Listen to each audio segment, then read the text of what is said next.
Chapter 11. Tick's Projects. Tick's Projects. By the month of burning, it was so hot that the people of Ember felt as if they were trapped in a huge oven. The sun blazed down, the grasses dried to a brownish yellow, the roads were deep in dust. People gasped and sneezed and wilted. All they wanted was to lie down in the shade or wade deep into a cool water of the river. But the work went on, as always. In a ferocious heat, they hauled garbage, cleaned out the goat pens, pulled weeds in the fields, shoveled manure. When they flopped down on the ground to rest or stopped every few minutes for a drink of water, the workers of Sparks glared at them and grumbled. They suspected them of being lazy, and that made the people of Ember angry.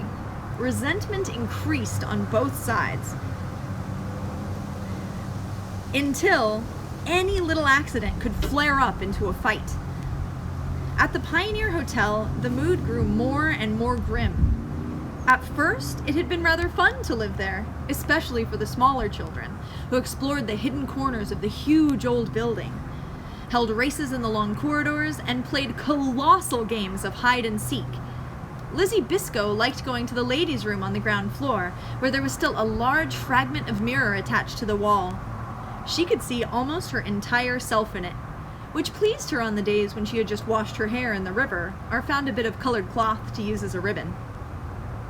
But for the older people, the Pioneer Hotel quickly stopped feeling like a fine adventure. They didn't like sleeping on piles of pine needles and dry grasses wrapped in bedspreads.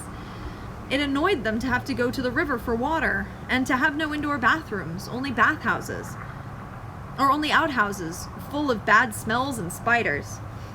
They worried that the candles might set things on fire, and they wanted real windows with glass to keep the bugs out.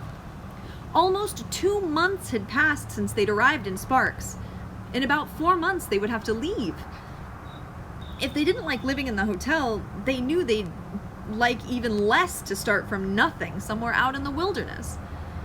They imagined sleeping with no roof over their heads, having no protection at all from the sun or the bugs, and scratching through the grass for something to eat. No one liked the prospect. In the dim hallways, in the roofless, ruined lobby, and in the dusty ballroom, people gathered in little clusters and spoke to each other in worried tones. And sometimes their worry turned to anger or fear. One person, however, did not stand around talking. That was Tick Hassler. When he saw a problem, he did something about it. He'd become a sort of leader around the Pioneer Hotel, just by the force of his personality. He started what he called the Pioneer Hotel Rehabilitation Project.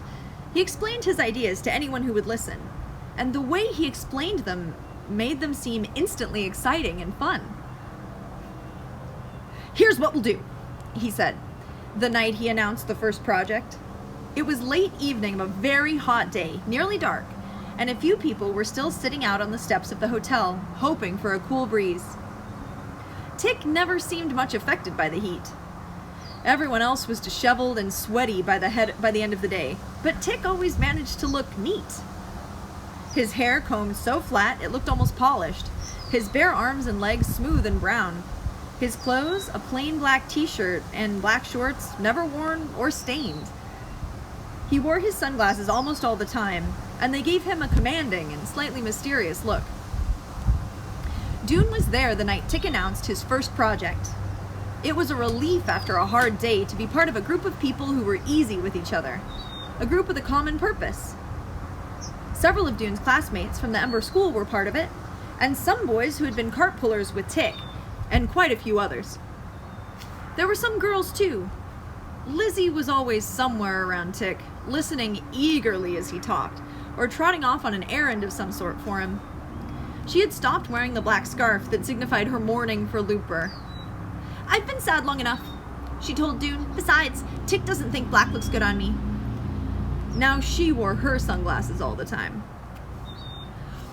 "What we're gonna do," said Tick, sitting on the low wall that bordered the steps, leaning forward on his elbows on his knees, and speaking in a way that made you feel his words were meant just for you, "is get ourselves organized.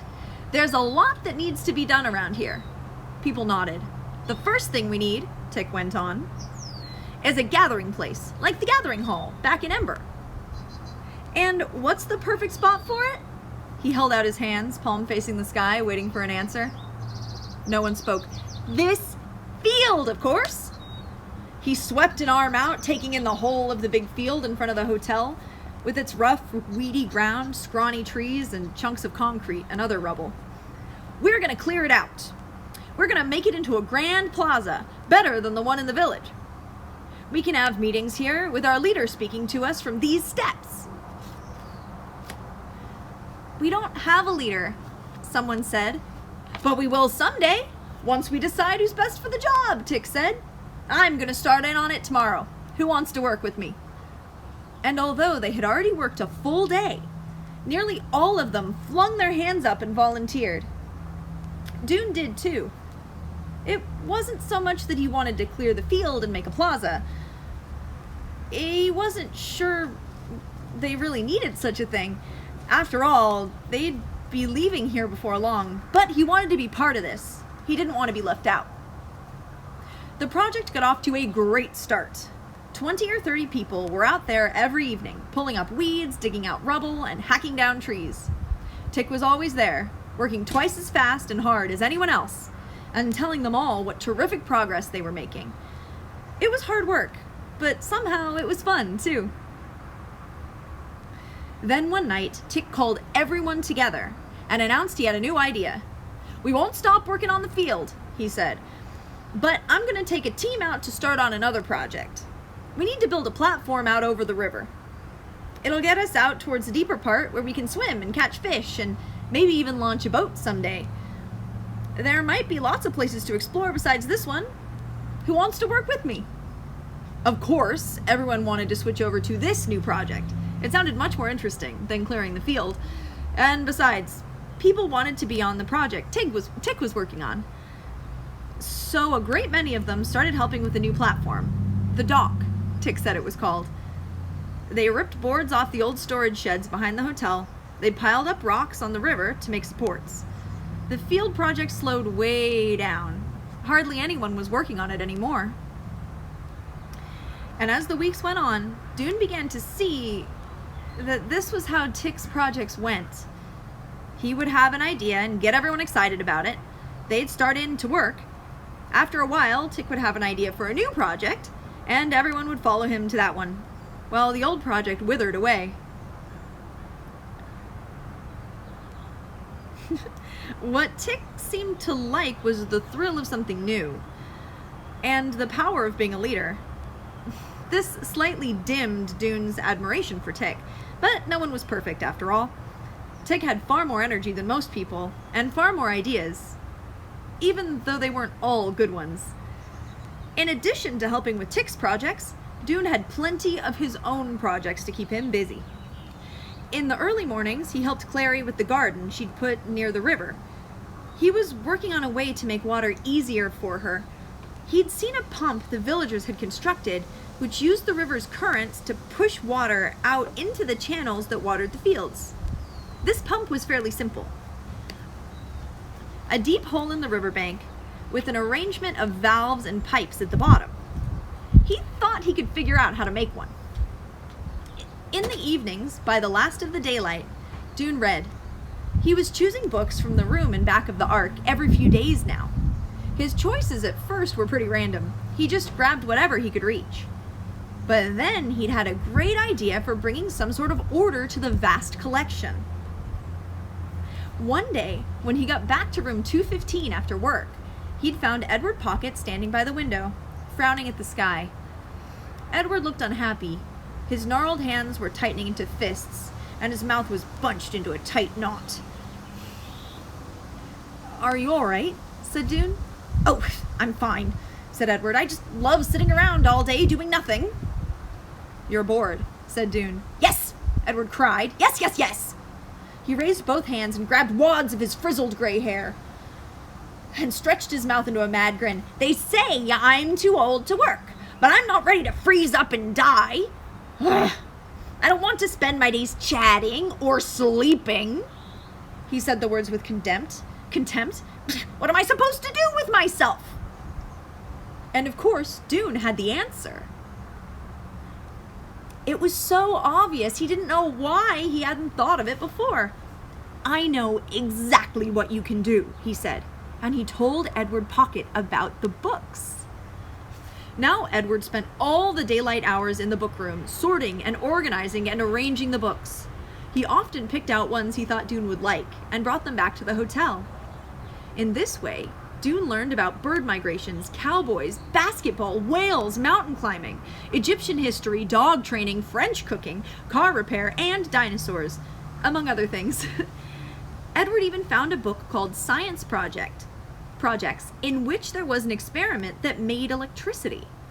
The experiment required things Dune didn't have, but he kept the book anyway in case he ever got them.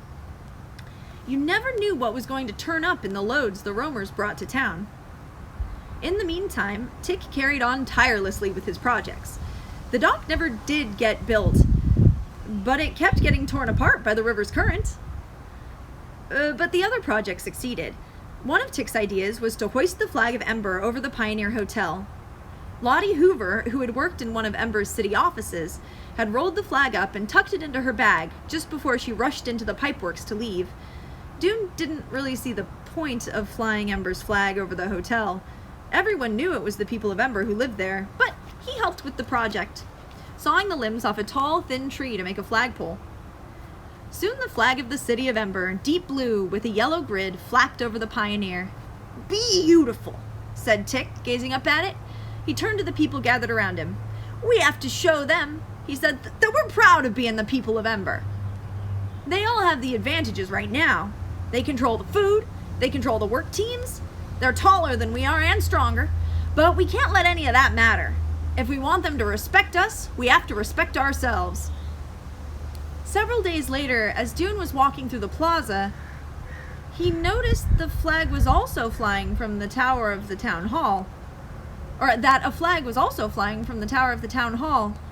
It was black, with a spray of orange dots rising from the corner. Sparks, Dune thought. He wondered if they'd had this flag all along, or if someone had made it and put it up after seeing the one at the Pioneer Hotel. What do you think? Do you think that the people of Sparks had always been flying it, or do you think it was sort of a response to what the people of Ember were doing? Let me know in the comments.